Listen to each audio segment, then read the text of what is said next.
here we go.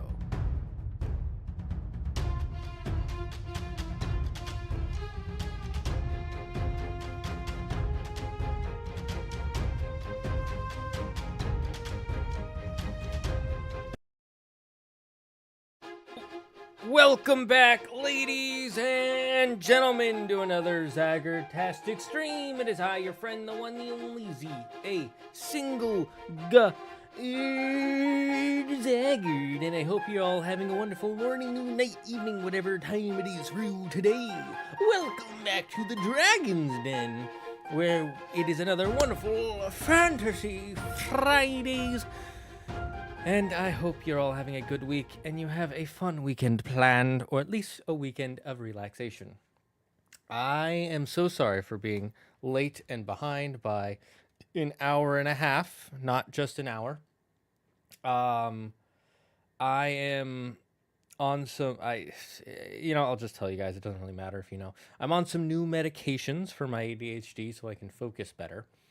And for the most part, I felt an increased productivity and focus, but I've also felt when I'm like really hungry or thirsty, it's a major decrease in those moments. So I just had a lot to do today also on top of that. So I was having a hard time focusing and just wanting to do this. So that's why why it's so late. Yes, Yuki. Flame. Rage with flames. Hello, Lily. Hello, Doomblades. Hello. Why is this password? Hello, Terminape. Hello, everyone. It's okay. We forgive you. New meds. Yeah. I started taking ADHD meds on Tuesday, in fact. And so, like I said, it's mostly been a positive experience. The first day I was like super locked in. The second day I was locked in. Yesterday I was locked in until I got really, really hungry. And then the two times I got really hungry, like I just literally had a system meltdown. It was so difficult to do anything.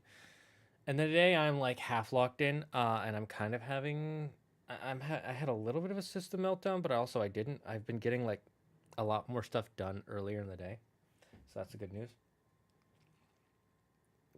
And I just ate a salad before stream to make sure I had something to eat, but I'm already feeling like I need to eat something again.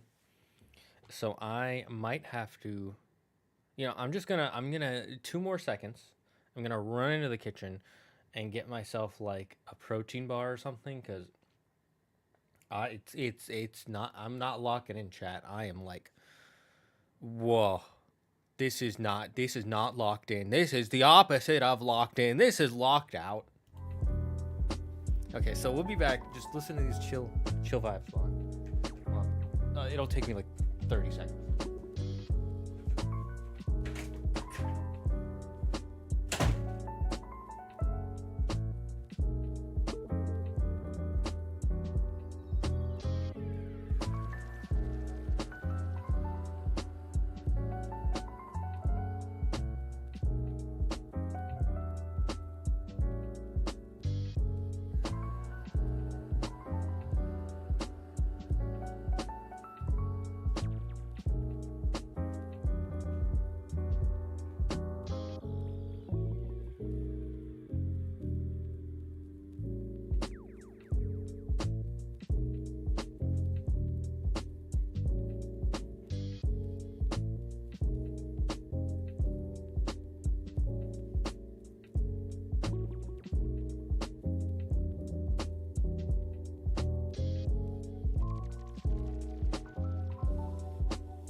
I got myself a protein bar.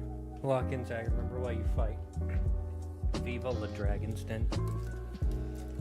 I don't want to remember why I fight. I remember when I fight. That's how that works, right?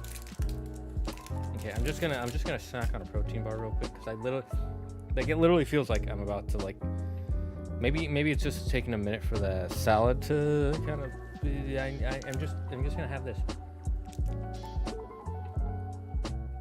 I've never been a protein bar guy.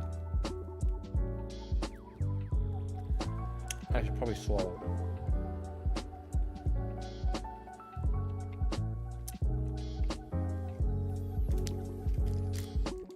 I've never been a big protein bar guy. But I learned recently that ADHD medication, and more importantly your brain, and especially ADHD brains in general, have a lot better time processing information and thinking and functioning when you've had protein recently, or you're digesting protein and stuff like that. So I needed to find a way to get protein in my body quickly without without melting down, because one of the problems with ADHD, and I know this is a D&D stream, but my series is called D&D ADHD and D, so ADHD is part of it. Anyways, one of the problems with ADHD is that those of us with this specific neuro divergence, if you think of life as a switch bar, like there's a switchboard, not a switch bar, and there's a switch for sleep, and there's a switch for eating, and there's a switch for cooking food, and a switch for laundry, and a switch for taking notes, and a switch for driving, and a switch for just literally everything you do throughout everything you do. Imagine there's a switch for every little thing you do throughout your day. A normal person's brain looks at that and goes, I switch this on now. Now I can switch this on. Now I can switch this on. Now I can switch this on. And they might have difficulties throughout the way, but they can just switch one thing on. They switch on the next thing, right? Like for normal functions. But they can only focus on one switch at a time. And but they're able to switch focuses really easily, and they're able to do them without any hassle. Like it's like, I can just switch this on. It's not a hard thing. ADHD brains look at the switchboard, all of the switchboard buttons at the same time, right? And when we try to focus in on one thing, or normal person behavior like cooking dinner, we either can only focus on that one thing and we ignore literally everything else we have to do, or we can't focus on that one thing, and it takes a lot of work for us to just get over to that switch and just flip that switch on. So getting protein in me would be a lot of work if I always had to make something with protein in it, right? So I looked into because I eat eggs for breakfast. Not every day, but I try to eat them. I'm trying to eat them more. But if I have to eat eggs every time I get hungry, I'm gonna fucking explode. Okay? Because to a normal person, it's like, oh, you just make eggs, and then you eat them, and then you clean up. But for me, it's okay. I gotta go into the kitchen. I gotta go into the fridge. I gotta get the eggs. I gotta get the salt and pepper. I have to get the bowl. I have to get the fork. I have to crack just explain this is exhausting. It's like every single step is a job in of itself. It's not one big job I do. It's a bunch of little jobs that all feel bigger, that feel about the same size. Eating eggs every time you're hungry would also drain your wallet. Yeah, that's true. So that's why I have this protein bar, and I should just eat it and not be talking. So, Kat, what are some new things that you guys have gone through? If you want a better explanation of the ADHD thing, I can. Hello, Philip. What's everybody's week looking like? Does anybody have any interesting plans for the weekend? Well, I like this. Let's just do some chatting, just to hang out, you and me. We'll get to D&D soon enough. I'm probably killing my viewership by starting as D&D, and then going into D&D after chatting. I should start as just chatting. I should start more of my solo streams as just chatting streams. Are you asking weekend plans? Weekend plans, what happened to you guys throughout the week? How are people doing?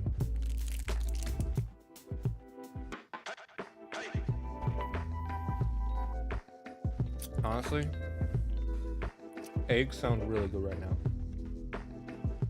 Like, really good.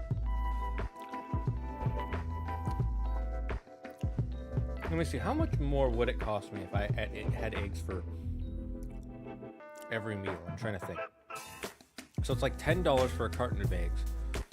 I probably use about 3 eggs every time I eat, so I would need a minimum of 2 cartons a day. So that's 20. It's more like 1 1/3, but you know, I can't buy them 1/3. So $20 per day. 20 times 7 is $140 a week. That's more than my groceries are every week. Holy fuck. Got nothing interesting planned. I have a birthday to go to tomorrow. Sent home from school yesterday with a 101 degree fever. Oof, that's rough, buddy. Glad you were sent home. Hopefully you're getting rest. At this point, I'm mostly just chilling whenever I'm not working. That's good. Your Friday and Wednesday streams are the only thing I look forward to. Oh, thank you, Demon Blades. Wow, not the Monday streams? No, it's okay. Not everything is everybody's jam. We're gonna decide if we're gonna do more Jackbox with viewers. Considering the fact there's only been 2 days, no.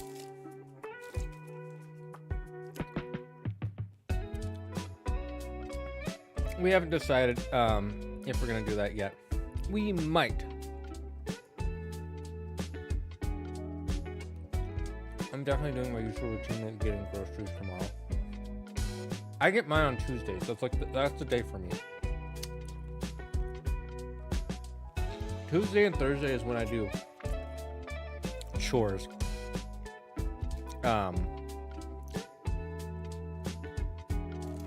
Tuesday is when I let me think. Tuesdays is when I get groceries. Usually do some emails if I have any emails I have to deal with. Thursdays is laundry and some other wedding stuff that might come up. But laundry's a big one. Groceries and laundries are hard to do if you have ADHD. I already left my comment in the bottom instructed, but I would very much like to see my Jackbox. Thank you, Chris Phillip. Yeah, look, more comments of like, hey, can we get more of those views? Because again, and each person's comment really does matter. You hear that, it's like, oh, they're just saying that because they're getting more people to comment. It's like, yes, but also, if it could be the difference of like one person. Because like, let's say I'm waiting for 20 people to say, oh, I really liked watching this, or oh, I really enjoyed it, right? 19 people comment. It's like, 19 people, but 20 people. That's 1/5 of 100. If I can get 1/5 of 100 people to get interested, and then we can grow it so those 1/5 of the people share it with more people, and then we get to 1,000 people. 1/5 of 1,000 is like 200 people tuning in to watch to watch the streams, right? And 20 people isn't it's not nothing. But 200 people is like a lot. That's 200 people is when you start for a live stream. 200 to 300 is around the numbers where you start getting sponsorships and things. And that can help pay for things. So if we can get like 20 people to be like, yeah, I liked it, then I will definitely do it. If we can get like, if it's 5 people, I'm like, yeah, okay, I might do it for them like once a month. They might enjoy it, and I'll talk to Andrew about it. If it's like, what do you call it? If it's, what did I say? 10 people definitely more interested. 15 people, I'll seriously consider it. So that's what I'm telling you. Give us some of your One Piece theories. My One Piece theories. So I don't have a lot of my own One Piece theories, but there are theories that I have seen online that I like, that have that have nearly been confirmed. There's one thing that's not a theory, but it's a fact, and it bugs me that we have been, the way we found out about it, and the fact that it hasn't been 100% like this is what happened, and I'm guessing it'll come into play in the future.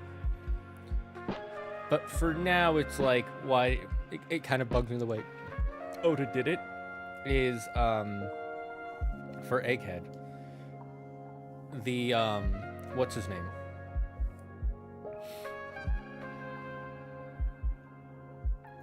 What's his name?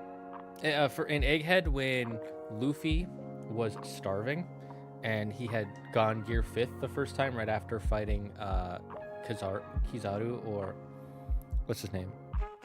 Not Akainu. Borsalino. That's it. Fighting Kizaru, or aka Borsalino, or Borsalino aka Kizaru. Luffy was drained and he was dying and he was a husk, because that's what happens after he does Gear 5th, and he needs food to re-energize himself.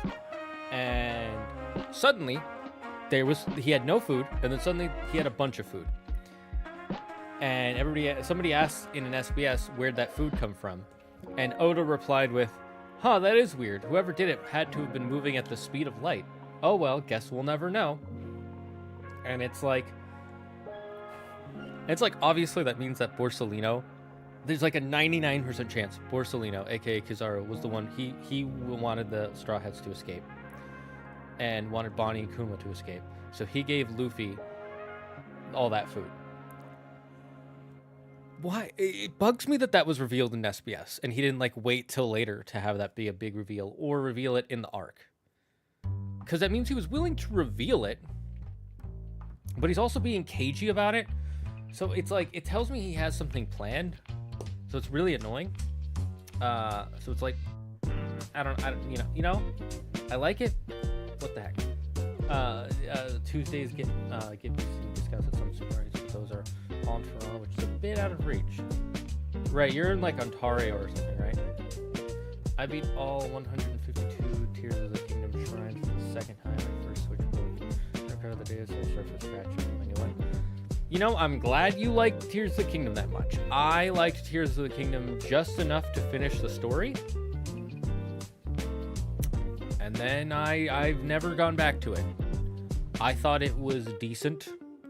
Like, Tears of the Kingdom and Breath of the Wild, I think, are really solid games. If you just look at them as just purely games in the gaming world, they're really solid. They're like in the top 1,000. Maybe top 500. Right. Oh, thank you for following, Felipe Carioni.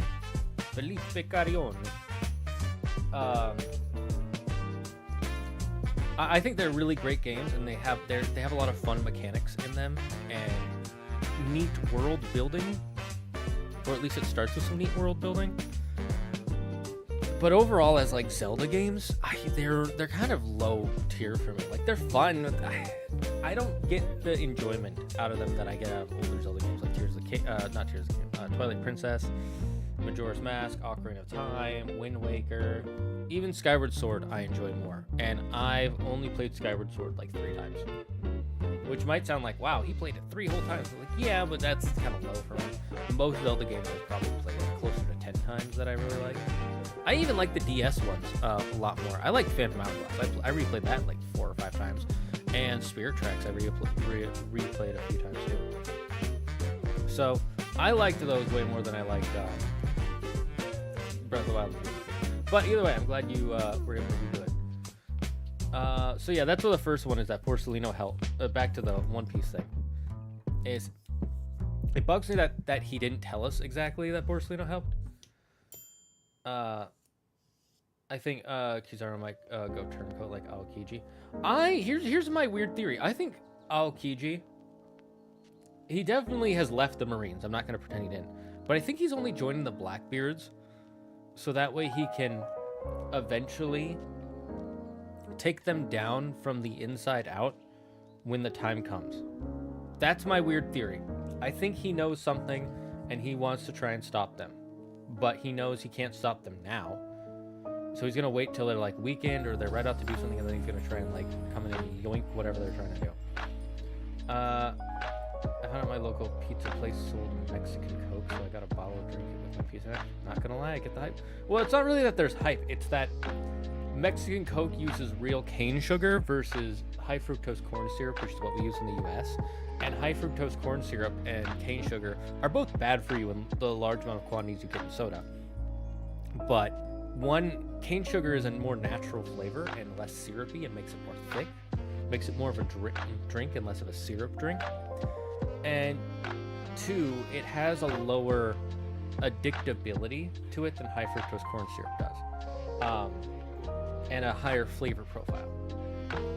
What that means is, and this is something we know for a fact, is that a lot of food companies that make things like soda, fast food, burgers, things like that, they don't make food to be more delicious, they make it to be more addicting, where your brain, like if you drink something that your brain likes, like let's use my scratcher as like a marker.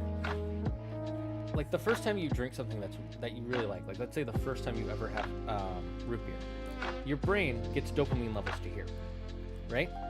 And then your brain wants to keep the dopamine levels here, but it's eventually going to go down because it gets out of your system. So the next time you drink it, it's going to go to here. That looks like the same, but it's slightly lower. Your brain is like, yeah, it's still that same high. And the next time it's here. And then the next time it's here. And then after like your 100th time, it's down here, right? The dopamine levels aren't quite as high. So you want to get it again. So instead of just drinking one can of root beer, you're like, I'll drink a second one. And it gets it back up here. And you're like, yeah, that's how it is. And the more you drink, the lower each can's dopamine levels get you until eventually it's all the way down here. And then instead of drinking one can of root beer, you're drinking like 6 or 12 to get here, right? And so that makes you want to drink more. And the more you drink, the more it makes you want to drink. And then you drink more, and the more it makes you want to drink. And it's this cycle that makes you addicted and more addicted as you drink it. And that's what high fructose corn syrup and a lot of the other additives that they put in do, is it makes it more addictive, not tastier. But in Mexico and a few other quite a lot of other countries, I shouldn't say a few, most other countries, I'm pretty sure, someone fact check me on that, they use cane sugar. And they use other stuff to still make it addictive. I'm not going to pretend like we're the only ones who do it. But the high fructose corn syrup is just way more addictive, and it's also a sugar replacement. The other reason they do it is because it's cheaper, and there's so much corn in the U.S. I could go on forever about high fructose corn syrup, but I'm glad you like the sugar Coke. When my first Switch broke, I couldn't recover my Nintendo account because it was set with my mom's email, and she forgot the login. Classic. So I lost my Fortnite account. Rippers. That sucks. I want to try Mexican Coke, but I don't know where to get that in Maple Syrup Land. I'm sure there's a store out there where you can get it. I'm 90% sure. Toronto is in Ontario, which is a province.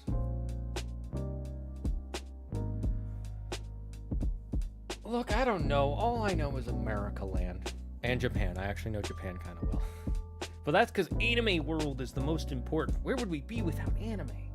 Anime. My friend has a crush on a friend who's dating another friend. Is he screwed? What do you mean is he screwed? My friend has a crush on a friend who's dating another friend. I mean, he's not screwed. He should just be on it. I mean, you guys are probably young. I'm assuming you're under 25.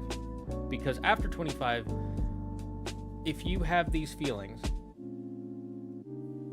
you either don't know that many people who you'd be attracted to,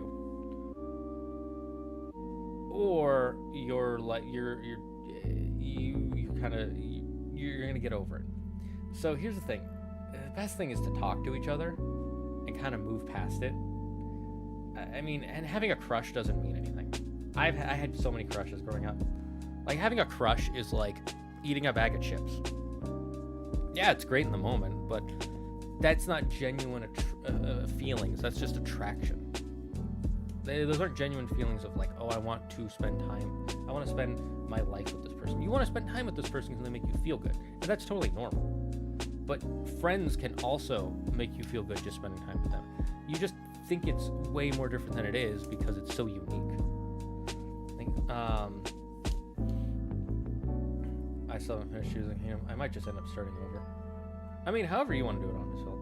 Anyways, here's another one of my One Piece theories. I think Buggy is also Roxy Zebex's son. Just because his face looks alike. He might not be. I could 100% be wrong, but I think he might be. Another theory is I think Mad Monk Arouge knows something about the Void history and something about Joy Boy and something about Gold Roger that no one else knows. And this theory is just because Oda has put every single one of the supernovas into the story and has made each of their specific characters important in different arcs so far. Except Mad Monk Rouge. He hasn't done anything since the Sabati Archipelago arc. Since before the Paramount War. That was the last time he did something. Since then, we saw him in one scene where he was hanging out with his crew and they're like, we've got to rest because we got so injured. And they're resting in the clouds, and then fucking Kaido shows up. That's the last time we saw them. That they were just Kaido showed up. And either Kaido killed them and they don't matter, or they do matter. And with how late game it is becoming with those characters, they're going to have to matter a lot for me to get invested. Like a lot. Like almost as much as Kuma or Joy Boy. Yeah, you're right about that. I just don't taste much of a difference between Mexican and American Coke. Have you drank them together? Optimus Philip.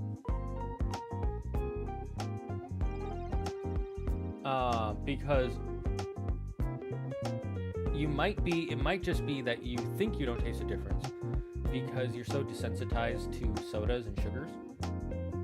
Also, the music is kind of loud. Thank you. Thank you for letting me know. I will turn it down right now.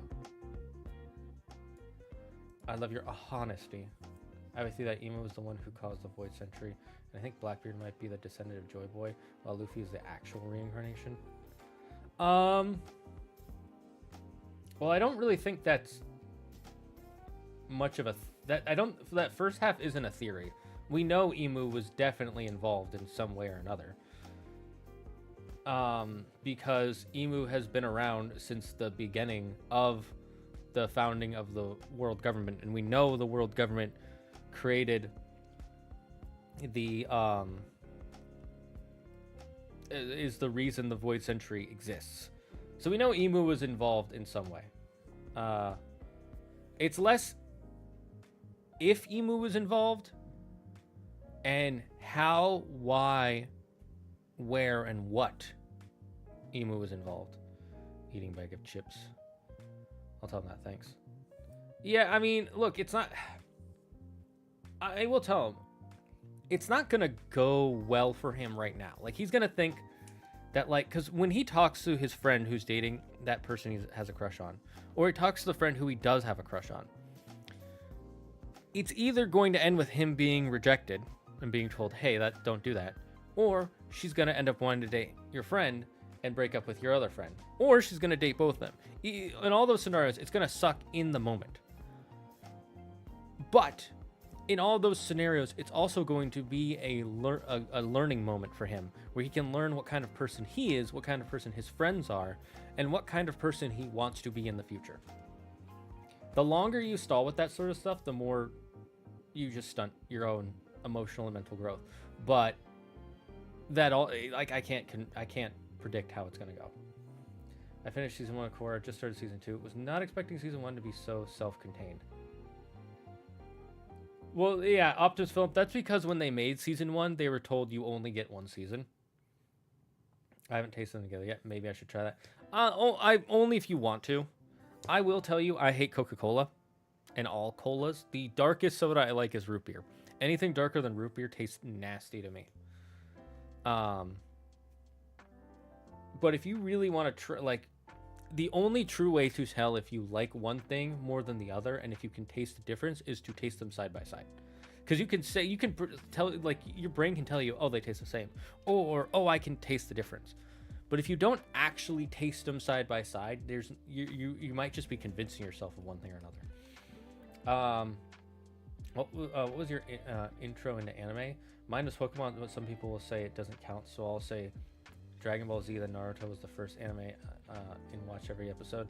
Whoever says Pokemon doesn't count is a fucking idiot. Like, I'm just gonna say it straight up. Pokemon, whoever said that is a fucking idiot. Dude, Pokemon is 100% an anime. It was made in Japan by Japanese people and has a bunch of Japanese references. It has one of the most famous memes of them dubbing it with the "I love jelly donuts" meme. When they're eating a Japanese rice ball, because they were like, oh, kids can't understand what a rice ball is in America. They're too fucking stupid, so we're gonna call it a fucking jelly donut. Even though every kid is like, that's not a jelly donut. I know what a jelly donut looks like. That doesn't look like a jelly donut. What is that? Even like kids in the most like Midwestern Texas city were like, that's I don't know what the hell that kind of white jelly donut is. That ain't no jelly donut. What the hell are you talking about, poor kids? Right? So no offense, he's had Zagreed romance advice.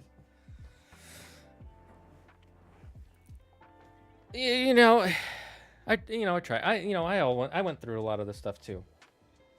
I say this stuff not because I'm like, oh, I'm so much better, and I knew from the beginning. There's a reason I'm getting married at 31. I haven't been married for 10 years, because I wasn't in a relationship for a long time. I spent most of my 20s single. So I learned a lot about myself.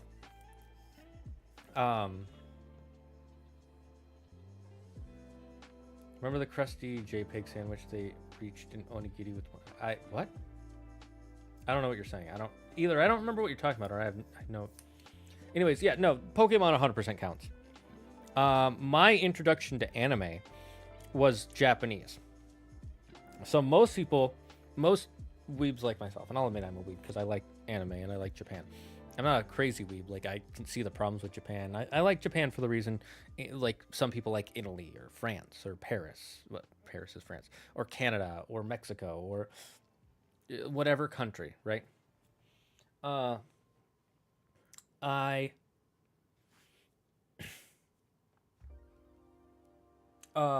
Anyways, so my step-grandmother was Japanese. And because of that, my parents put me in a Japanese bilingual bicultural program. I should just say my grandma, because she was basically my grandma. And they wanted me to learn Japanese. And one of the ways the teachers had us learn Japanese is they would have us watch Japanese TV shows and movies that were also dubbed in America, and try to watch them side by side and try to learn the language based on context clues and things like that. So they would show us stuff like My Neighbor Totoro, Kiki's Delivery Service, things like that in Japanese and in English. Or I always forget the name of the show is, but that one blue cat cartoon for kids from the 90s, they would show us that. And so that was my introduction to anime, was learning Japanese. And then some of my friends started talking about Pokemon and Digimon, and I started watching that. And then Yu-Gi-Oh was also a big popular one. So for me, it was Pokemon, Yu-Gi-Oh, and Digimon. An episode of the OG Pokemon replaced an onigiri with that Brock through Ash with the crusty JPEG of a... Oh, right. I remember that. Look at this modern loser getting married at 31, not 15 like the medieval Giga Chads. True. Not a medieval Giga Chad. Feels bad. As a kid, I watched some Pokemon and one of the Transformer anime. There was a Transformers anime? When I got to high school, I watched Parasite and Death Note. I don't know Parasite. I know Death Note. There was a Transformers anime? Transformers anime.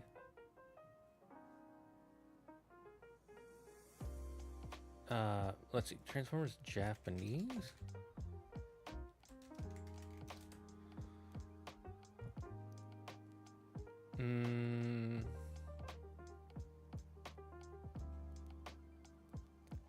I didn't know there were Japanese versions of the Transformers shows. Interesting.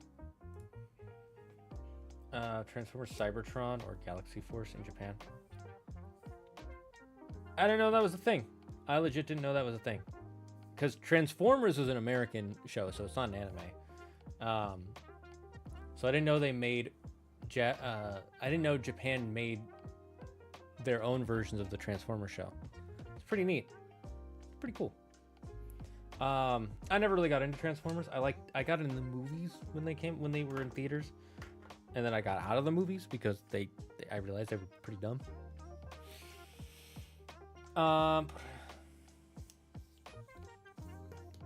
Anyways, Dragon Ball Z and Naruto, but the first time I actually ever finished was something called DxD, and looking back, it should not have watched it at the age of... Are you talking about high school DxD? If so, yeah, you probably shouldn't have been watching it at that age.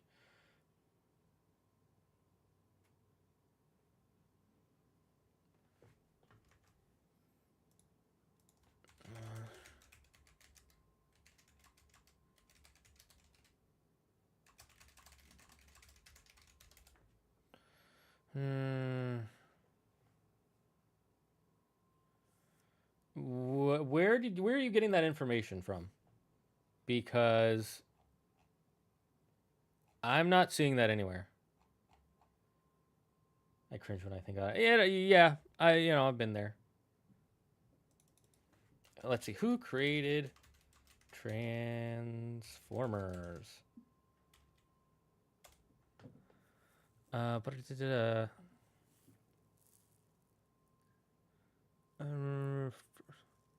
Yeah, the first interesting. So it was created by both Hasbro and Toei Animation. Interesting. It first aired in the USA only, so it was definitely a USA program. Let's see, Transformers and produced by the company Hasbro and Japanese toy company Takara Tomy. Autobots in the. Let's see. Oh my god, I hate Wikipedia. It does not help you at all. It began in 1984 with the Transformers toy line.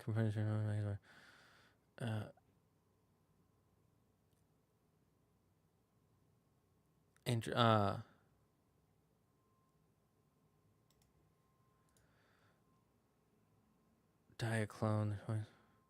I see. Okay, so I see where the mix-up is coming from. So based on what I'm reading,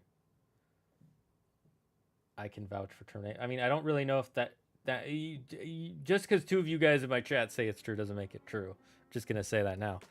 But Transformers animated in Prime shows I watched. So here's the thing: Transformers, the specific series Transformers, is an American toy line. It was based off of a Japanese toy line called Diaclone and Microchange. So that's where the confusion comes from. But Transformers, the specific brand of Transformers, was American. It was just it was made for, it was like the Power Rangers version of the Sentai Warriors, basically. So basically, it's like how they took the Sentai Warriors and then made Power Rangers, and now the Power Rangers are considered their own separate thing, sort of, except for not really. That's Transformers. Transformers were taken from one thing. So Transformers is American with Japanese origins. Okay, so now that I know that, okay, that changes things. That changes my understanding of it a bit. Neat. That's actually pretty cool. I need my fan, but Claire's been hogging it. It's getting warm in here.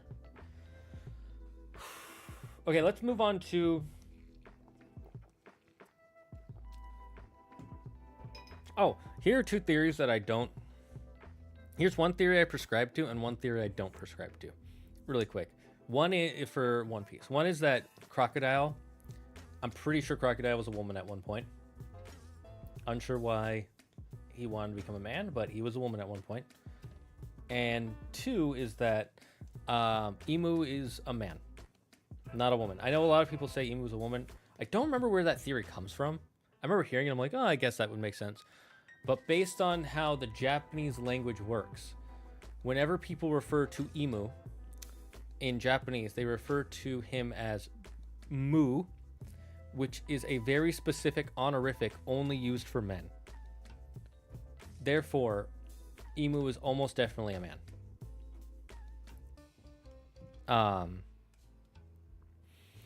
So that's why I'm pretty sure Emu is a man, not a woman. Even though there were theories that it's like it makes sense, but based on Japanese, like, it really sucks that Japanese language is so hard to translate to English because there's some really cool poetic stuff in Japanese that Oda puts into One Piece that we can never get in the English releases. Transformers kind of came full circle with the Japanese toy company deciding to adopt the Transformers brand going forward and making their own Transformers shows. That makes a lot of sense. It's probably just that Transformers was more popular. It sold more, so therefore make more show. It's like the Coke thing all over again, or with Pokemon. Also, it gives the same energy as 50% of the time. It works 100% of the time. 60% of the time, it works 100% of the time. This is going to sound hella weird, but I'm weirdly proud of my ability to go. It's something I learned when I used to ride horses when I was a kid. All right, let's actually get into creating this dungeon because we have a little under an hour left to do some work. Thankfully, we have a week, and I'm going to try and schedule some more time next week to actually get some of this stuff done. But we'll start with the basics. So as you guys all know, when I make a dungeon, I think of the layout of the dungeon. I already have the scenario that we're going into. So anybody who's in my Looming Shadows campaign, leave. Get out. Get out. I don't want you getting spoiled. Get out of here. Go. Get. And so my players were given a few choices. They could. So one of the things I do is for leveling up in D&D, I like what do you call it? Not merit, not event. I forget what it's called. I'm just gonna call it event-based level up. Because and there's like a huge thing between EXP or event-based. EXP I like, but I just don't like doing the crunching numbers. Plus, I like it to be more story-based, kind of like how in Legend of Zelda, you get your new weapons, which are basically a power-up at certain points in the story. So then, you know, you level up in the story. And so for me, I like to also let my players know when they're going to level up. So that, because otherwise then they're just like, when are we going to level up? When are we going to level up? Because they don't know when. So I've told them that the way that they level up in this campaign is they have to get these, they have this AI device that they named Wally, so we're just going to call it Wally. And Wally needs to be powered up to defend the town and the world from this giant monster that's going to show up. And they already know it's going to show up. They've already seen it. It's just trapped right now, and it's currently breaking out of its prison. They constantly see it breaking out of its prison because what it did is it shot a laser into the sky, and that laser is slowly disintegrating this barrier that's around it until the barrier's gone, and then it's going to go on a rampage. And so the AI is like, I need to be powered up. My energy is drained. You need to go and get my energy source. And my first energy source, and the energy sources it needs are the Flames of Ascension.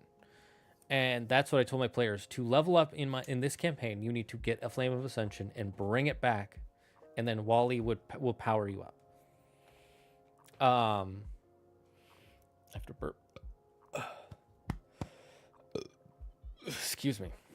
So that was one of the quests. And then another quest. Claire, make sure you can't hear me. I don't want you getting spoiled. Okay, love you. Another quest is I told them it's a deadly quest. They need money to upgrade their base and maybe just upgrade themselves if they want to. They can get 10,000 gold, which is a lot in my world. 10,000 gold is like $500,000 in real life, more or less. Not exactly, but just as an example. And the what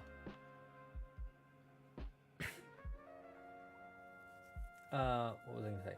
And they saw that there's a bounty poster for a dragon that is attacking a settlement called Isenton, aka Sweetwater, up north. And one of the party leader was like, "Ooh, I want to do that one. Gold, fight a dragon, let's do it." And they saw, and then they realized, based on the note taker, that where they need to go is Isenton, which is in the Golden Spires, which are the mountains where Mitherheim, the world of dwarves, is. They know they need to go there for if they want to do that dragon. They also know that the 4 Flames of Ascension, one is in the Golden Spires, one is in the Deshret, one is in the Emerald Expanse, and one is in the ocean to the south. Well, since there's a Flame of Ascension and a dragon for them to slay there, they're going to go fight that. And so, we need to make a Wyvern dungeon and a Flame of Ascension dungeon. Let's see, someone asked the question, like, if you had to face a Wyvern, what weapon would you bring? Does it have to be real or any weapon? And only a singular weapon? What about combinations like spear and shield? I'll allow realistic weapons and whatever you can use with your two hands. I'd bring a spear. No way I'm getting close to that thing. Interesting. I saw a Reddit post saying in her D&D campaign that most eldritch deity was wide ape and ape impossibly wide. Wider than the widest room you can imagine. Other proportions are the same. Interesting. I think Emu is an eldritch deity. Based on recent chapters, I'm going to say not eldritch. I don't think Emo is an actual deity. Maybe. It might be a demonic entity, but I don't think it's eldritch. Eldritch is a very specific thing being from the H.P. Lovecraft series. And I don't think Emu is eldritch. I think Emu might be demonic, but not eldritch. Then I'm using a goddamn modern gun. Joke's on you. The real weapon is your imagination. Yes, Squawk? Oh, right. I forgot you had work.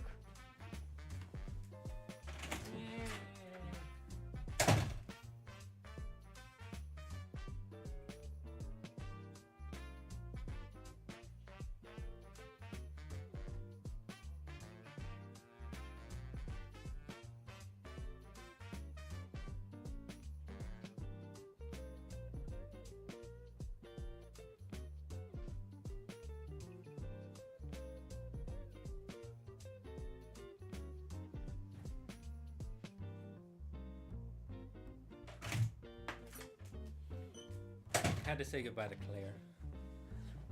Is it okay to do it with the trans woman? I'm not going to answer that question because that's going to lead us down a rabbit hole.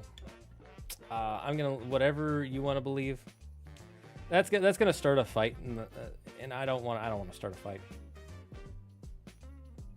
So next person who asks a question like that, I'm going to time out.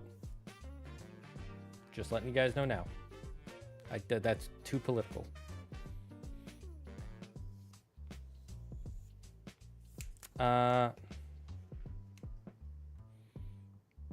Can you time out on YouTube? Can we have a poison-laced sickle somewhere in the dungeon? Well, let's think about the layout of the dungeon first. We could. I don't know if I'd want to put that in the dungeon though, because I don't think any of my players would use a sickle. So, who do you think is Luffy's mom? Not Crocodile, that's for sure. No reason for it to be Crocodile. How long will the timeout be?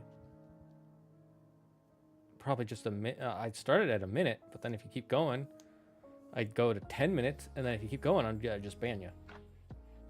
The only is it gay question really loud. I like kissing your homies goodnight. True, Yuki. Kissing your homie. It's not gay because it's not rainbow on Twitter. The hashtag isn't rainbow. I don't think we're ever going to meet Luffy's mom because we technically already did in a sense. So a long time ago, Oda described Luffy's mom as a very brash... I forget exactly how he described her. And then we met the woman who raised him, the mountain bandit, and she's exactly how Luffy describes her. So I think in Oda's mind, that mountain bandit is Luffy's mom for all intents and purposes. Okay, so we gotta make a Wyvern dungeon and a Flame of Ascension dungeon. We'll start with the Flame of Ascension one, because I'm sure they want to go there first to try and level up. Oh, there's a Dartini and it escaped it. Now, if you look at how I do my dungeons, you see on the left there, I always lay it out, and I need to pull up the picture myself because it always helps to look at things. Tabletop. Campaign. Map layout.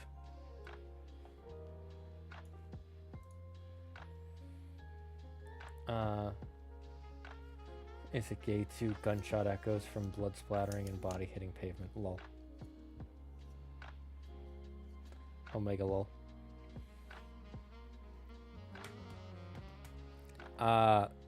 So I like to, obviously and I know we go over this every time we do it, but I think it's important to remember that the fundamentals are fundamental for a reason, right? So we start with an entrance.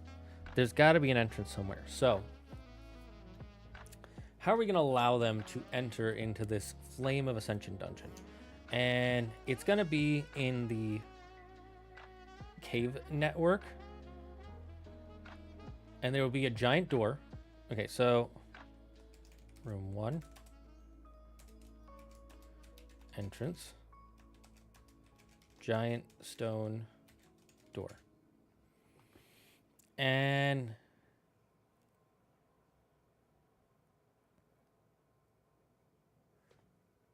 let's say there are shadow beasts trying to break in. So one of the things that is going to start happening in the campaign is that the sweat or the essence of the giant demon, the Zakerbrom, that is trying to escape, is releasing small portions of its essence to stop our heroes. And those will be weird shadow beasts. And my players, 3 of them, have actually already described these shadow beasts. They don't know how they described them. They don't know what they're describing. They just know that they saw in their nightmare some weird beast creature. I don't know that song. I'm not going to be able to complete those lyrics. If you 90% of the time, if you post a song, I'm not going to know the lyrics. I guarantee you that right now. So they're going to have to fight the shadow beasts. Room 2, right, is going to be environmental complication or a logical location. Let's go with the environmental complication first, because I already have that in my head. They're going to open it, and there's going to be a large chasm inside.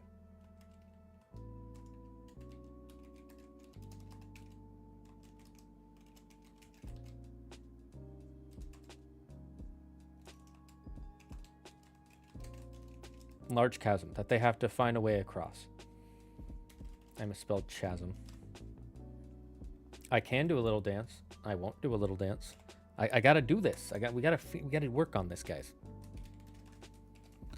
The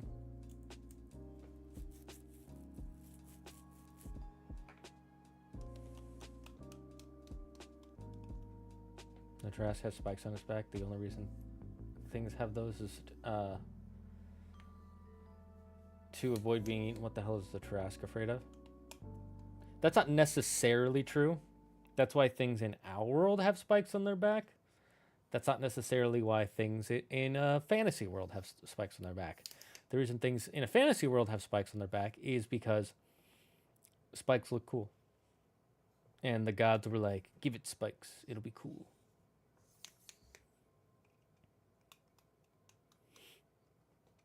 Also, there are other reasons to have spikes. It's for mating. You could have spikes for mating. Much like how deer have antlers. And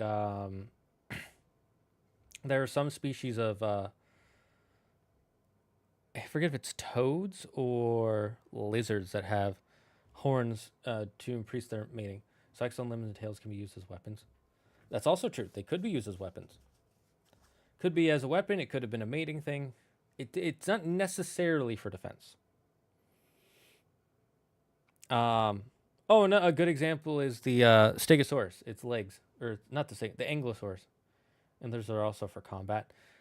The mating combat, though, it's still for mating. It's for fighting with males. I have a spike for mating. Hold up. What are we doing, folks? We're working on a dungeon. So next we'll think of the logical location.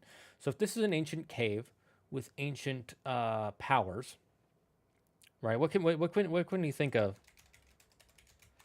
Like some ancient, super ancient advanced tech from the Dragon Riders.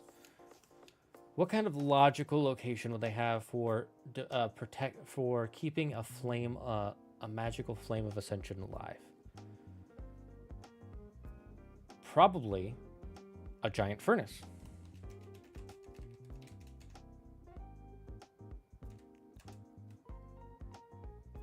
Burns moonstone. Dragon scales. Dragon eggshells.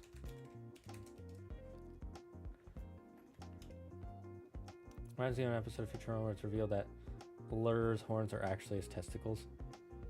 Oh yeah, that's pretty funny. Caves. I think of cave divers. Huh? I have a question. Once I'm done with Dressrosa, do I watch the Revelry? What? Wait, what do you mean? Once you're done with Dressrosa, do I watch the Revelry? I just watch the next. Just watch the. Wait, are you asking what's filler and not filler? Is that what you're asking? I'm confused what your question is. Because if you're just okay, so if you're watching the show and you want to know what episode to watch next, go on Google and type One Piece filler list, and that'll tell you what episodes are filler and what you can skip and go to next. If you're asking if you should watch the movies are all non-canon. The movies are 100% non-canon. The characters in those movies and some of the historical events they mention are canon, but the events of the movies themselves are non-canon. We know this for multiple reasons. One, Oda hates the fact that Golden Lion Shiki has the float flute fruit. He hates that. It's like, he said multiple times he did not want to give him the float fruit, but the movie did that to make the villain more interesting. So he had to retroactively change some of the history in his world, but he didn't like the way the movie worked. Two, there have been multiple times like the One Piece characters interact with a character in a movie, and then they're like, haven't seen you in like forever.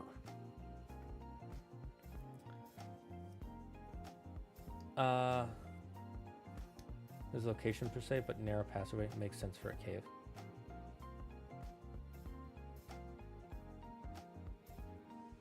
Interesting. A narrow cave. Okay.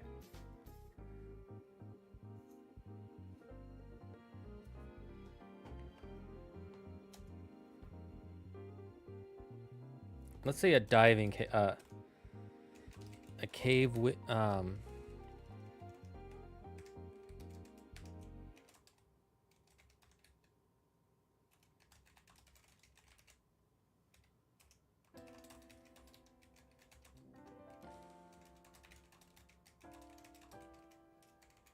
a narrow cave tunnel that leads to a pool. Oh, sorry, not secret location. Secret entrance.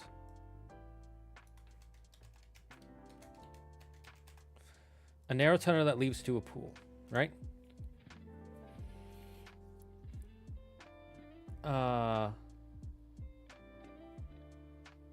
Those events are canon. I'm the author. Nice meme. I know for a fact you're not, because Oda doesn't speak English.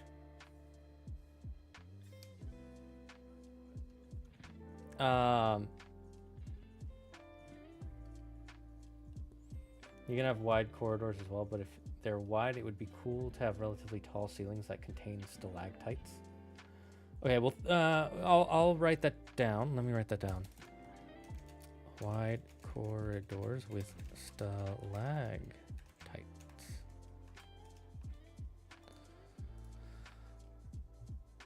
That's stalactites. I've always called them stalactites, even though it's spelled with a C. Can we sort of send like a weapon? I don't know if any of my players use a sword. I mean, I guess. Well, I'm not thinking about what we're adding into the dungeon yet. We're only making the dungeon.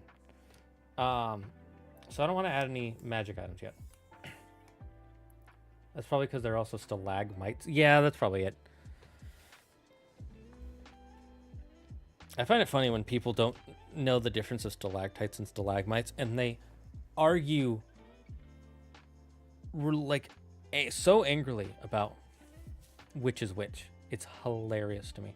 You have to be like, no, stalactites are the ones on the ground. Because you can hold tight onto them and blah, blah, and it's like, no, it's the other way. Yeah, I know that. I know which one it is. I just always forget stalactites has a C. Because stalagmites has a G. To look it up really quick, which one was which. Just remember, stalactites hold tightly onto the ceiling. And stalagmites are on the ground, just like how you would find a mite burrowing into the ground. Narrow tunnels that leads to a pool that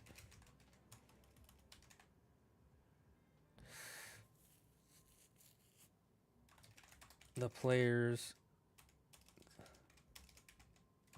can swim through to get to the town or another dungeon.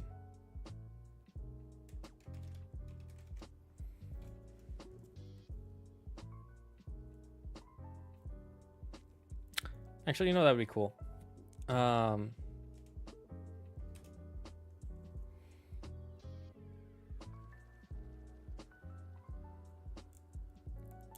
let's say there are stalactites. High ceiling with stalactites.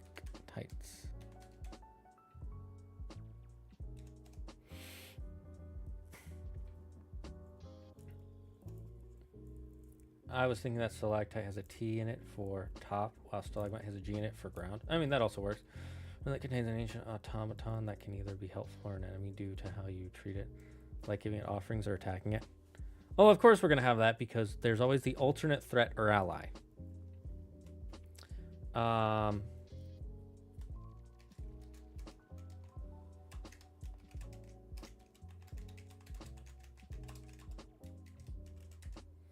Alternate threat or ally. Do I want to have an automaton though? Because the boss is going to be an automaton sort of thing. Who here's played Wind Waker? Do you guys remember when you go to the Tower of the Gods in Wind Waker and you fight the boss at the end of there? That's the boss I want to make for the next one. As a tester to see if they are allowed to get these. I had them memorized a long time ago, so I'm having to dig deep for the mnemonics. I just always do the mnemonics every time, even though I have them memorized. One ancient civilization put in a cave for protection. I feel like Optimus has a wealth of random trivia knowledge that only comes in handy in situations like these. That's called life. Well, it depends on the... So, let's see. What would the dragon riders in my world use for protection?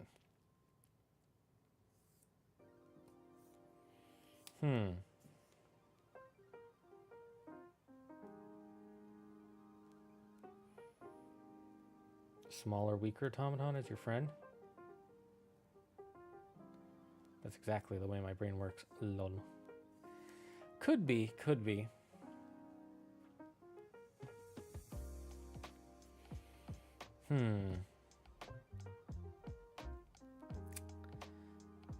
Dragon Rider.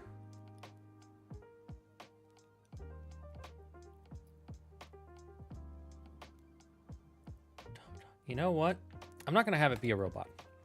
I'm going to have it be something even weirder. A robot shell of a former dragon rider. He uploaded his soul so he could protect the flame for longer than he could live.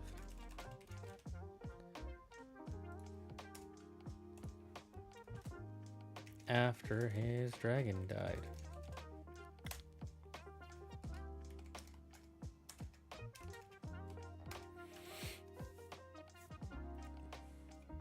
What were these people doing in the cave? Which people? Those with trivia knowledge by the wheel on Wednesday. Truge. Are you asking what the dragon riders were doing in the cave? They were powering these. So this cave was built on a landline. Do you know, not a way line? What are they called? What are those magic lines called again? I always forget.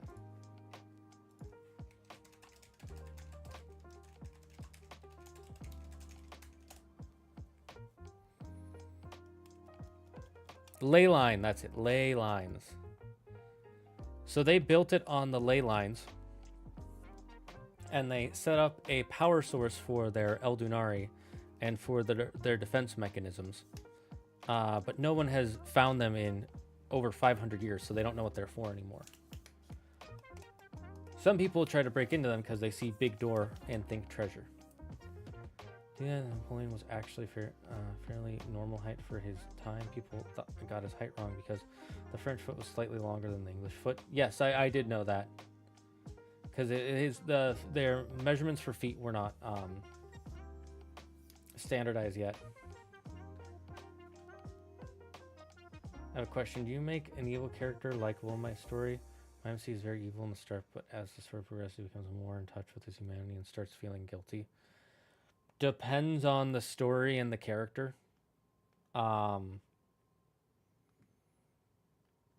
It kind of depends on what I'm doing. Yes, that is actually one of the few things I know. So let's see. I wrote Dragon Ride. Dragon Ride. Let's see. 6 helpful information.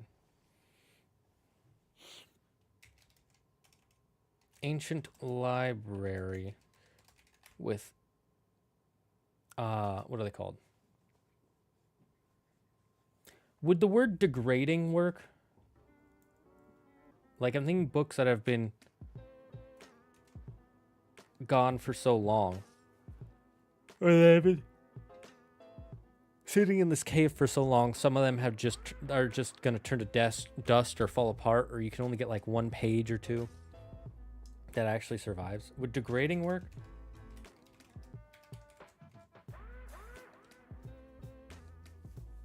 Because you know, they would have like manuals and things for all their ancient technology.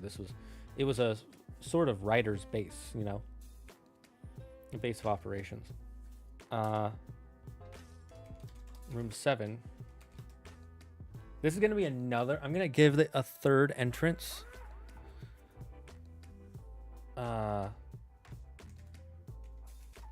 Drain. 3rd entrance, but not exit. A large room with traps.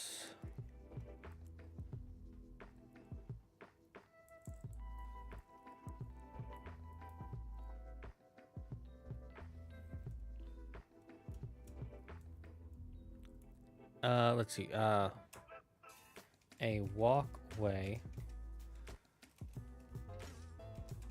filled. Most of the tiles are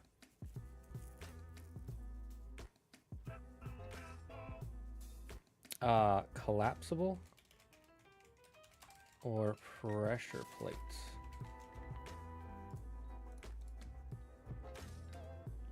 Also a puzzle.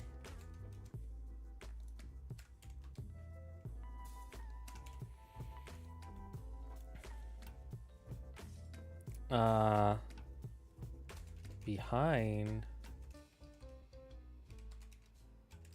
one of the dart holes, there is no, not behind, inside. Instead of shooting darts, there is a button to open a secret door.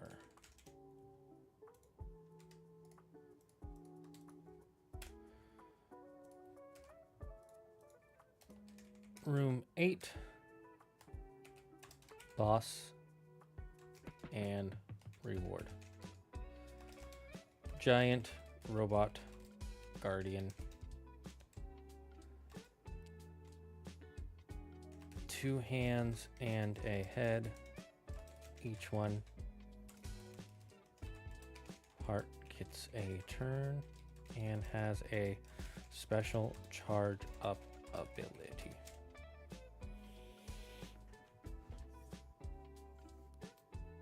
I have a question. How do you... Oh, you were asking how do you make an evil character likable? I see. I misunderstood what you were saying. Okay, so... Is this for a book you're writing or something? Would a chamber full of corpses make sense? Is decaying more apt? Yes, that probably is more apt. Decaying is a much better word. Thank you, Yuki. I'm glad you know how to speak into English. I wish I was monolingual. How do I make the fat, annoying football player stop making fun of me? Because I javelin a short temple and am smarter than him? Well, for starters, stop looking down on him. Like, he's making fun of you. And you're also you're looking down on him like, I'm smarter than him. Second, you're calling him the fat, annoying football player. So you're degrading him in 2 ways. Like, in your subconscious, you are like, you're calling him, you're saying he's a fat, annoying idiot. The football player is just something he does. That's not who he is. So if you want him to stop like making fun of you and being mean to you, you have to stop being mean to him too. And I'm not saying you have done anything mean to him,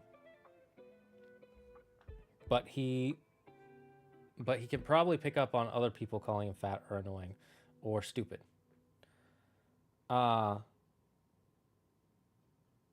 You can, and then there are other, you could try to be his friend. You don't have to be like buddy hanging out all the time, but you could try to be nice to him. Have you tried telling him that you don't like what he's saying? I know it's hard to do, especially if you're younger. Like, I'm guessing you're in high school. It's going to be hard to do because you guys are filled with hormones and emotions, and you don't really know how to just calm down and be like, hey, stop that. That hurts. I don't like that. Please leave me alone.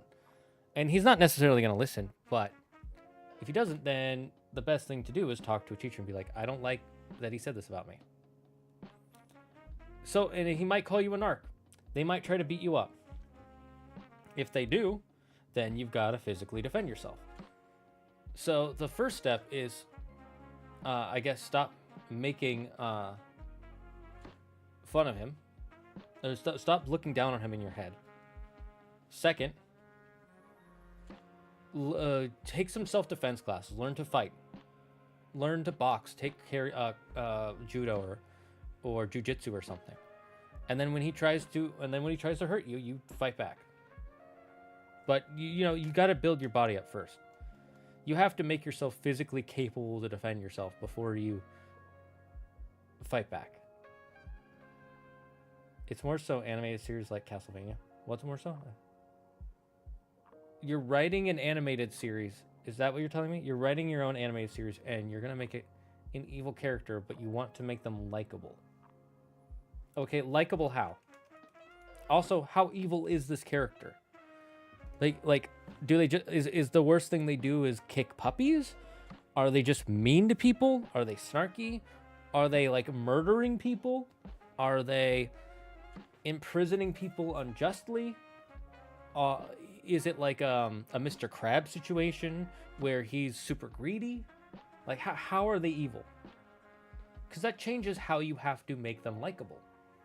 Because if he's greedy, the way you have to make that person likable is you have to make them realize that they don't deserve all of the money and they should be doing things to help their community instead of harm it just for their own personal benefit. Did you ever hear of Dr.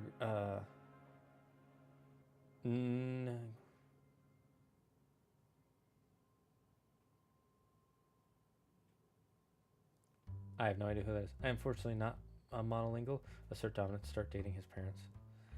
I'm also fat and annoying at some points, though. Ayo, Castlevania reference hype, Pog. Well, if you find yourself fat and annoying, and that's how you describe yourself. I'm not trying to describe you that way because I cannot see you. Then you need to learn to change the things about you that you don't like. Some of those are going to be more obvious than others. Like the things I don't like about myself is I get distracted. I don't work on the things I want to work on. I procrastinate. Those are things I don't like about myself. So I had to learn to start scheduling my day and learning to follow a schedule and learning how to plan out, like, what do I actually need to get done this week? What would be, and then I had to learn what productivity actually means. Okay? One thing I struggle to learn is that productivity isn't about how long it takes, how much time I spend doing something, but how many somethings I get done. If I get, like, I have to make videos, right? If I get 10 videos done in a day, that's really good productivity. But if I spend 10 days to work on one video, that's bad productivity. Of course, you have to find a balance. If I'm getting 10 videos done one day, those 10 videos probably aren't going to be that good. If I'm taking 10 days to get a video done, or let's be more realistic, 10 months to get a single video done, it means I'm probably wasting time. So I have to find a way to make it both good quality, but not take me forever. So you have to find the traits that you don't like about yourself and fix them. I would first focus on what you can do to improve yourself. And if that person bugs you and he's mean to you, tell him, hey, stop it. And if he doesn't listen, then tell a teacher. That's like the best thing you can do. You're going to feel like a nerd. You're going to feel like a loser. But that's the only way to protect yourself. It's more so my MC kills without remorse, and he doesn't care that his actions cause pain to everyone around him. Okay, when you say kills without remorse and cause pain to everyone around him, do you mean, how is he killing? And when you say everyone around him, do you mean literally everyone around him? Now, if you want to retain their evil traits but like still make them likable, they need some other traits. Generally, it's charisma. Yeah, that's true. They do need some other traits. I just need to know what kind of character we're dealing with, because how we make a character better is different.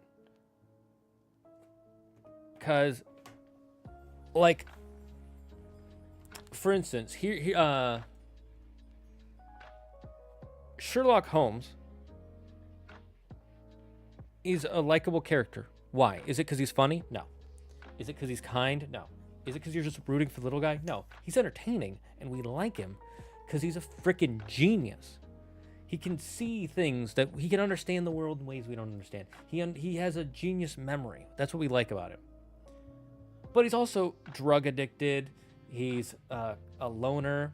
He doesn't really understand. Like, he understands the laws, but doesn't really feel like he should follow them. If you knew a person like that in real life, he would be so annoying. You would hate him.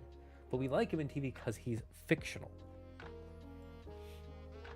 If you're doing 10 videos a day, you'll definitely burn out super fast. Oh yeah, that's what happened with my... Do you remember my drawing videos, Yuki? I don't know if you ever saw them.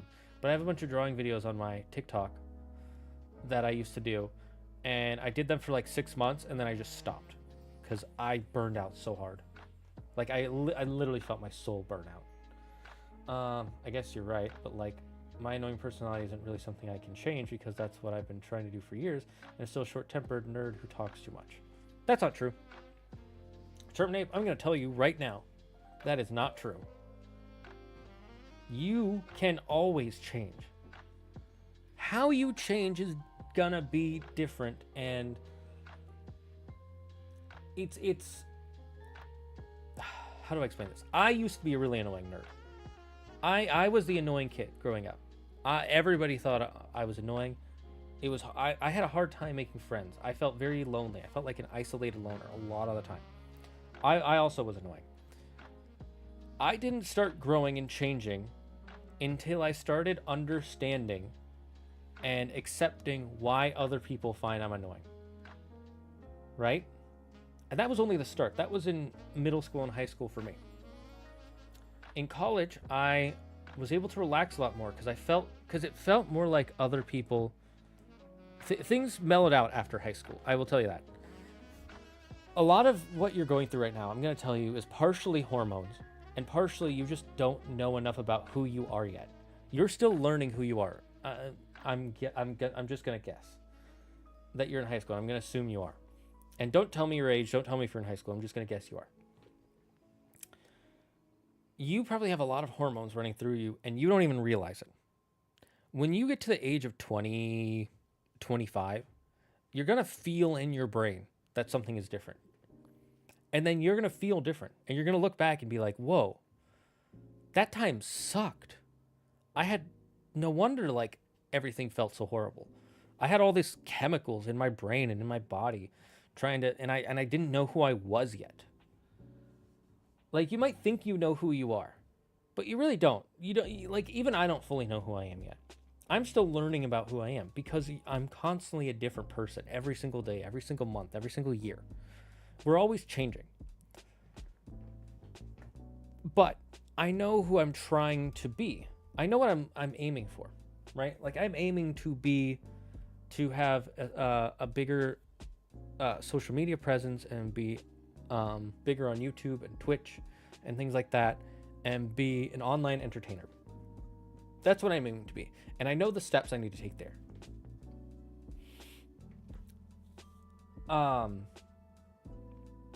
And I promise you, I was trying to do it for years too, trying to change who I was. I also have a short temper at times.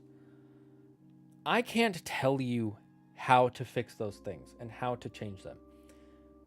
There are only two people who can help you with that. A therapist and yourself. And it takes a lot of introspection. What do I do? What specific things do I do that I don't like, or that other people don't like, that I wish I could change? How can I change them? You might not know the answer. That's fine. You can't be too worried about it. You can't be too upset about it, because it's gonna be hard. It's gonna be really hard. It's not easy. It's not something you just wake up one day, oh, I'm fine now. It's a hard work. It's always hard work. Is it weird that my only friends I made are new ones, and the only friends I have are ones I made long ago, and I haven't really made new ones. Even when I try, it doesn't usually work. No, that's not weird. Both are normal. Some might say it's weird to constantly make new friends. It means you never really were that loyal or close to the previous people. Some might say it's weird that you stick with the same friends because you never grew out of your shell. The answer is, we're all different people. You know how long I've known Andrew? My best friend, one of my 3 best friends. One of the 3 people who, if they said, hey, do you want to hang out tonight? I would be like, yeah, okay, I can try. I've known him since 2008. Okay? Almost 20 years since I was in 8th grade. I've made new friends since then, yeah. But Andrew was the main friend I had for a long time. One of the main friends. The other 2 friends I've known since 2006, since 6th grade. For 20 years next year, I will have known 2 of them. Partially that's because they're twins. I've made other friends. I made friends in high school. I don't talk to those people anymore. I talked to one of them. One person I've made friends with in high school, I'm friends with him. Most of them, not really. And you don't need a large group of friends to be happy or to be normal. You just need friends who will support you and will also help you grow. They will tell you like it is. Like, if you're doing something they hate, they'll be like, stop doing that. I fucking hate that. That's weird. But they'll also, like, if you say, hey, I really want to become an Olympic athlete, they're like, yeah, good. You do it, man. I believe in you. Right? That's what if you have friends like that, that's all that matters. I don't know how to tell you how to fix some of this stuff. And I'm not going to tell you how to make friends or what friends you shouldn't or shouldn't have. Well, I just did. What am I saying? But just remember, it does get better. I know it feels like it's not going to, but it will get better. This too will pass. There is a musical called Avenue Q. You may or may not have heard of it. There is a song in that musical that is the musical's a comedy song. It's written by the same people who write South Park. And there's a song in it called For Now. And that song is things like happy like everything is only for now. Everything of it, it's one of the things my mom always said, this too shall pass. Just because things might suck now, they won't suck the same way later. They will suck in different ways. They'll suck less, they'll suck more. But it won't be the same as it is now. And things always change. Everything is only for now. The bad and the good a lot of times. And sometimes we have a hard time remembering that because we see the bad feels like it lasts for so much longer. But it's just as fleeting as the good. I remember the drawing videos. Those were fun, but I can believe they were a heavy load. It's just drawing isn't my thing. I'm not really an artist. It took a lot of work for me to make and edit those, and then I saw people liked him, but they burned me out. I don't know why. He's a traveler type, like an assassin. He doesn't care that the people he kills have people that care about them and generally see the world in black, and he believes he's the biggest evil. Okay, that I already see a big problem with your character. You've made him apathetic, but then you've also made him self-hating, self-villainizing. Man, to live to be human, it is to change and to grow. Exactly. Think of us like a flower or a tree. It doesn't start out the way you see it. It starts off as a tiny seed. And it takes forever to grow. But when it does, everybody loves it. Now, Z, I get it. I enjoy drawing, but I only ever get the effort to try and draw something decent once or twice a year. Yeah. I do. People who make art on YouTube, I think, are fucking amazing. Even the creepiest artists, I'm like, hey, you know what? You're doing your passion. Good for you.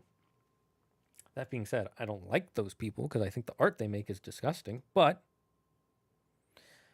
if it makes them happy and it's not bothering me, I'll leave it alone. Sometimes, though, it's too much. I.e. the brony fandom. That's a whole fucking toilet hole. So here's the thing. Your character can't both kill everyone and not care, but also think he's the greatest evil. Because why do characters kill in... Or not even why do human beings kill? Human blades. Just list off some reasons. Tell me some reasons, okay?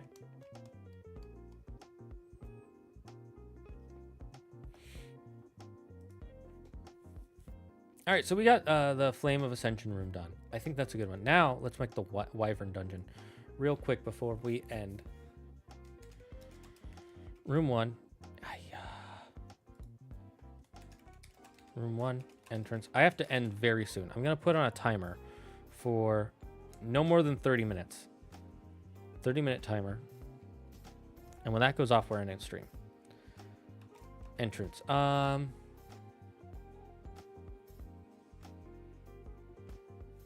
Let's say there's some human guards blocking the entrance.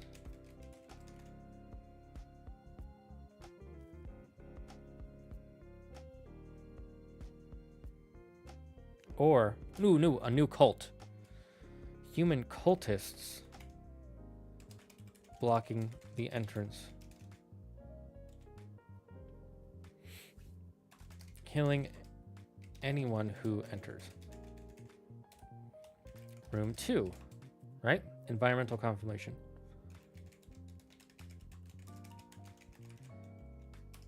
Let's say it's a on the side of the cliff. There's a walkway that they have to walk up. They have to like scale the side of the cliff. Scaling the side of the mountain to get to the main dungeon.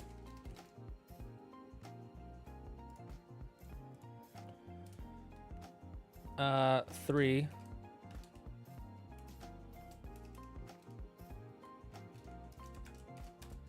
Logical location.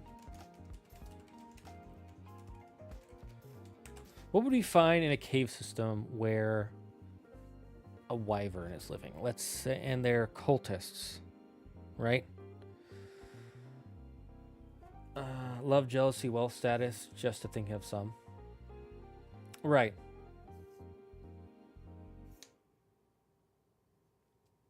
And in how many of those scenarios, right? Like someone who's jealous, do they think they're evil when they kill? No, they don't.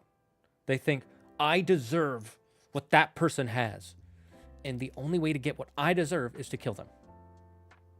Right? Love.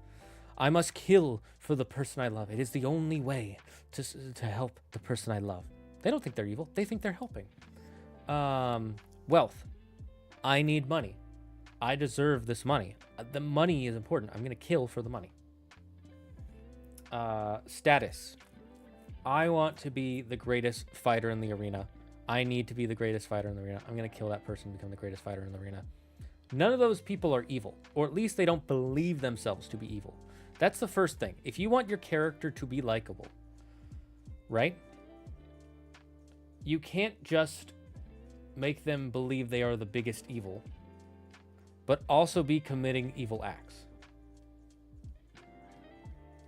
I'd suggest that Demon Blade have his character interact with another character that goes against what he believes people to be. That's a good way to kick off. It's a good way to kick off a character arc. That is true.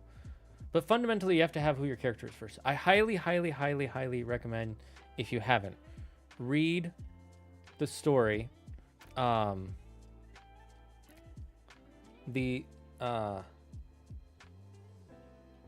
Emperor's Shadow. I forget what it's called. I think it's really good. Some people hated it. Shadow of the Emperor.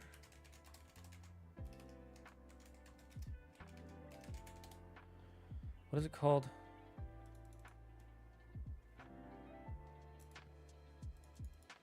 Fuck, what's his name? Shadow of the Conqueror. Did you read Shadow of the Conqueror, Yuki? Because I've only seen one person say they didn't like it as a book. I've seen most people say it was fine. And the reason I say you should read Shadow of the Conqueror is even if you don't like the character, the character in Shadow of the Conqueror is literally a person who he hates himself for his past actions and wants to be better. I thought he was a likable character. You might not. But the thing is, if you want your character to be likable, they have to be committing acts. They have to have committed acts, evil acts in the past, and be wanting to redeem themselves of those evil acts now. Think of it like One Piece, right? The worst characters in all of One Piece are the Celestial Dragons. No one will argue with that. The Celestial Dragons are literally human scum. Okay? And just to explain one, there's Saint Charlos, the guy who tried to kidnap Kami and sell Kami and Hachiman, and then later tried to kidnap Princess Shirahoshi and make her his like 30th wife or whatever. Everybody hates Saint Charlos and loves seeing Saint Charlos get beaten up because we've seen him do horrible things on screen. We've seen how horrible of a person he is. But there is one Celestial Dragon that people actually like. Saint Mosgard. He's the Celestial Dragon who was saved by Queen Orihime during the Fishman Island flashbacks. And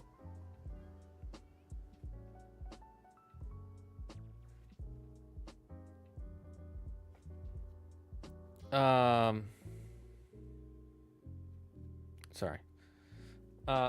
She was saved by Princess Shirahoshi.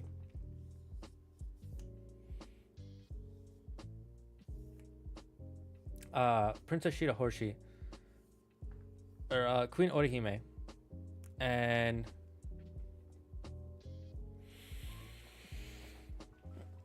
oh, sorry, I'm blanking now. I'm starting to fade.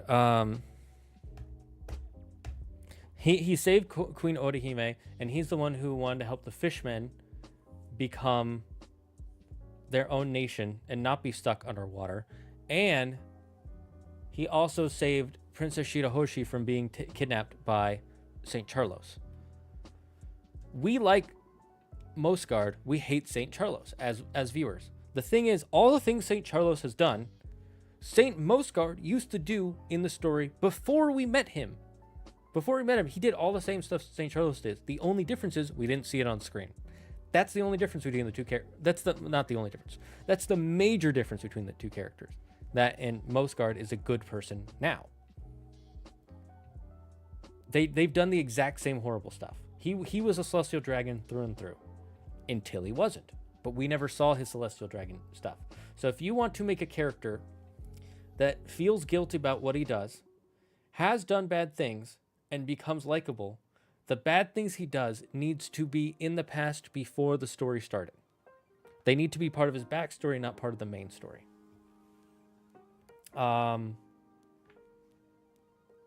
If you're willing, Yuki, can you tell me exactly the reasons you don't want to support what's his name anymore? If you don't, that's fine. I'm just curious if there's something I should know about.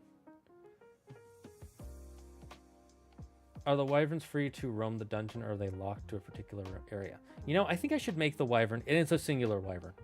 I'm going to write that down, because I really like that. He will roam the dungeon.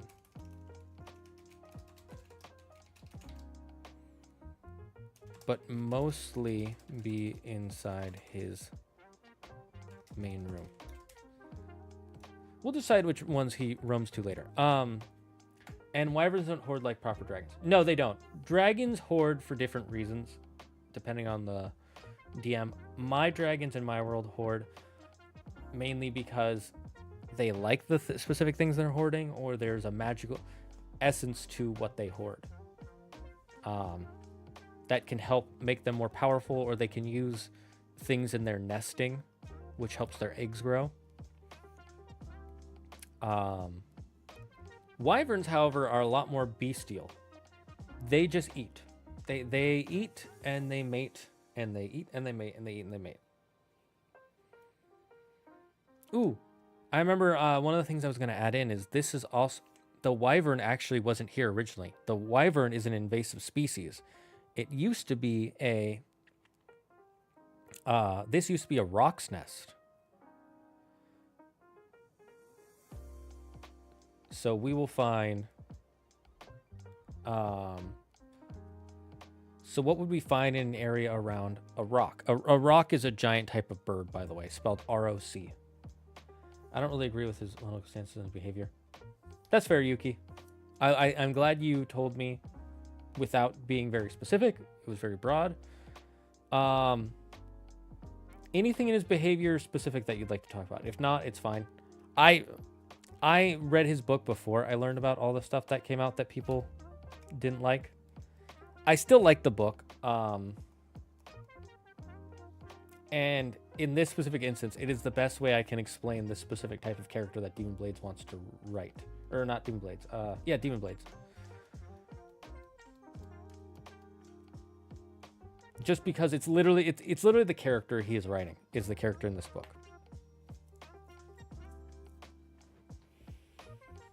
But I think your big thing is you can't have, if you want your character to be likable, but also be doing evil acts, they can't both be doing evil acts and believing they're the villain, because someone who is doing evil doesn't usually think they are doing evil.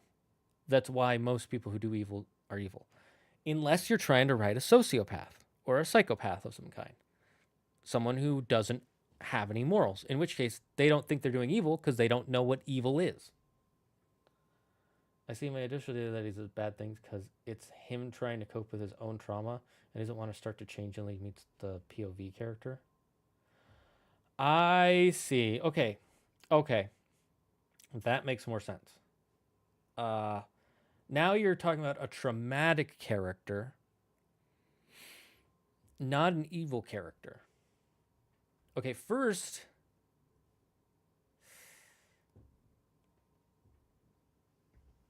so then mainly we're talking about this character's redemption. So again, I would say put all the stuff that this character has done in the past. They're not doing it now. Or if they are, it's not as constant. So if, like you said, this person kills and doesn't mind killing.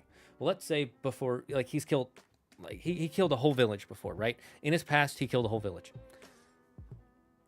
And so he's like, yeah, I don't mind killing. I've killed before. But don't have him killing like someone every chapter or every page. But have him realize that what he did was wrong. And maybe he has some trauma from that. You know, the more he spends time with her, the more he wants to change. I see. I don't think he's very courteous with disagreements with other creators. So he's doing a pirate software sort of thing. Right, got it. Yeah. I see what you mean. That's unfortunate. Study Zuko from ATLA. I think some of the ideas could apply here. Yes, that's another character. A lot of the stuff, Zuko works. Yep.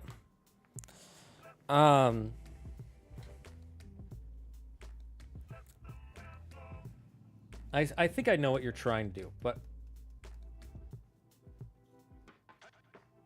interesting. I'll describe one for him. There was a more experienced archer giving their 2 cents on his theorizing, and the author made fun of the more experienced one and didn't really acknowledge the points.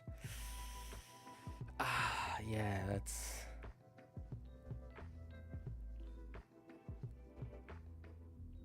that's fair. That's not fun. Yeah.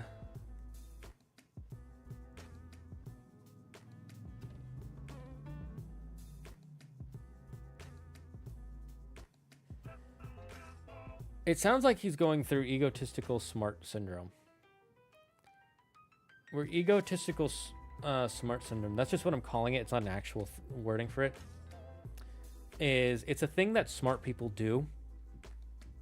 Or I should say intelligent people do. People with high IQs and who know a lot of things in an area or in life and can usually understand logic very well and have higher IQs than EQs.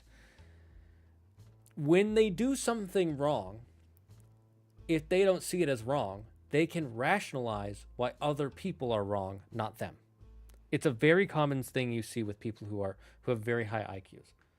They will always rationalize why it's your fault, not theirs. Because logically, they could be right. It is your fault, not theirs. But they tend to forget that the world is not built on logic. Even logic is not always built on logic. And if we talk about that, it's going to go on for. So, what's a logical location that a? Let me see. Let me try and look up some things, just because we're low on Team A. What are some?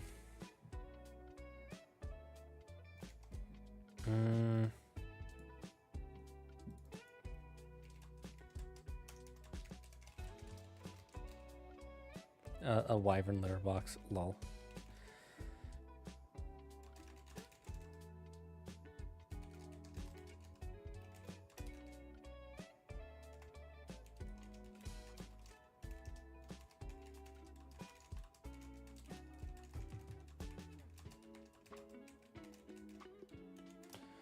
What are some logical locations?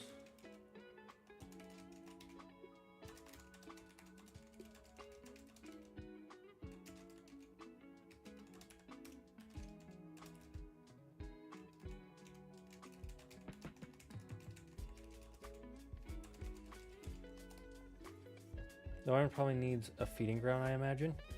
Well, the problem is the Wyvern is currently eating.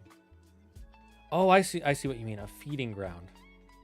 Ooh, that's actually really cool.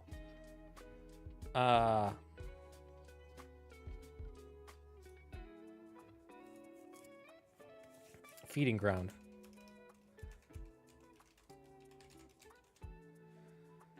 A place filled with corpse, animal, and humanoid corpses. Lots of blood stains and viscera lying around.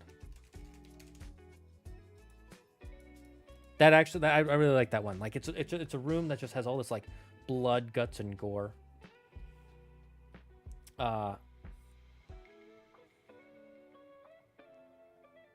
Yeah, feeding ground would be different than their sleeping ground. Yeah, that makes a lot of sense. And we could make it even weirder. There's a giant hole that comes from the nesting area.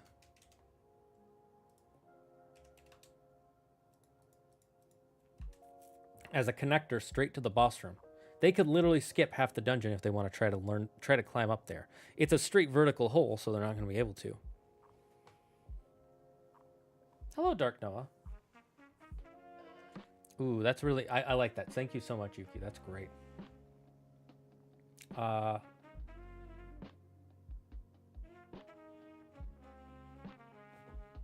And there's also a giant opening in the side, which they can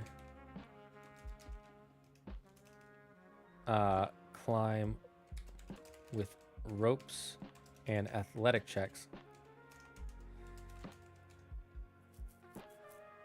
as in exit/entrance. So now we have two ways to get in. One, you can climb on the side. Two, there's like a sheer cliff. Oh, no. Wait. Here's the water. The water, a giant pool. Wait. Leads to a pool of water. Right, room 4.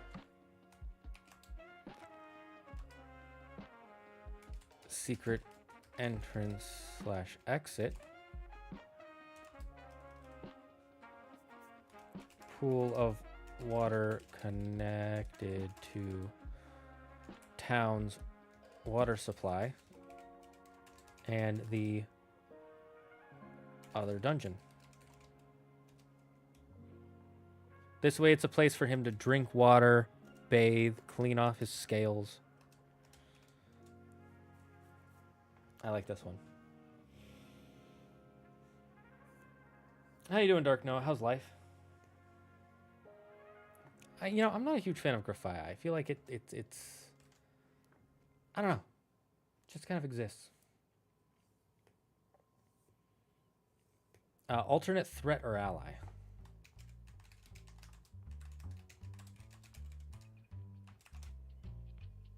Small group of kobolds. They are naturally subservient to dragons and think this is a dragon.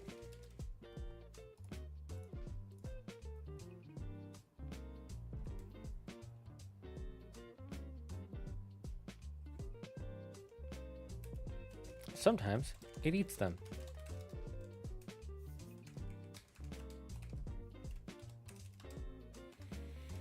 All right, helpful information. Helpful information.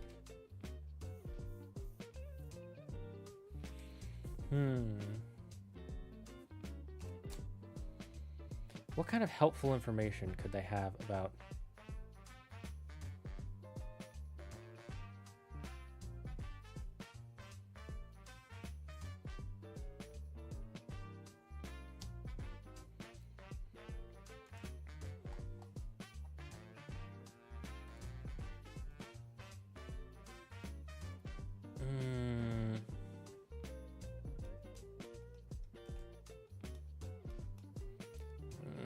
let's see. Ooh, toxic guano piles. Let's say there's a room where this thing goes to shit and it's filled with its shit.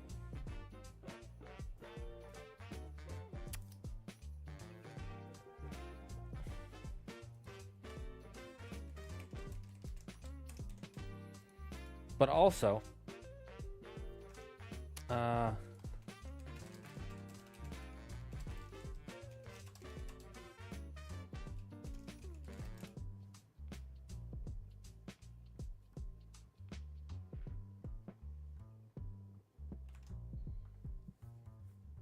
a corner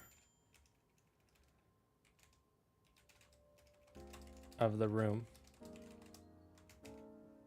that has flowers that are noticeably untouched.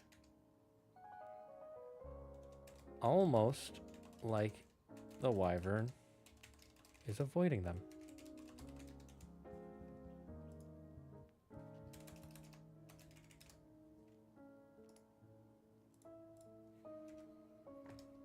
We can say these are poisonous to the wyvern in some way.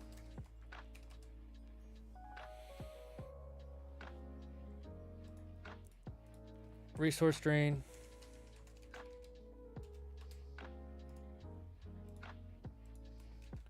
Wyvern / cultist fight.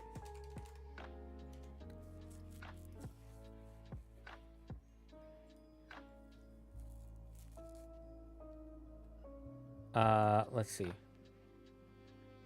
As we get higher up, right?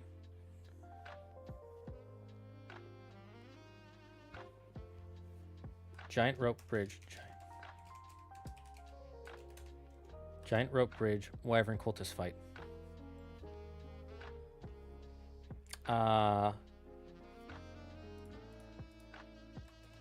There's a small cave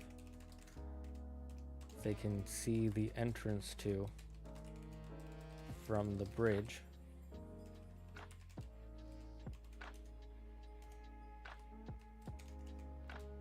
Roommate, boss fight. There will also be a small, shadowy black egg.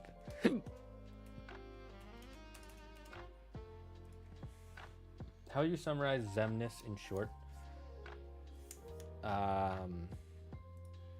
Leader of an evil organization, a being who wishes to use the power of people's hearts to give himself ultimate power, but he who himself does not have a heart. And yeah, that's how I would describe it. Leader of a shadowy organization that wants to use people's hearts to give themselves ultimate power, but the groups in this do not have a heart themselves.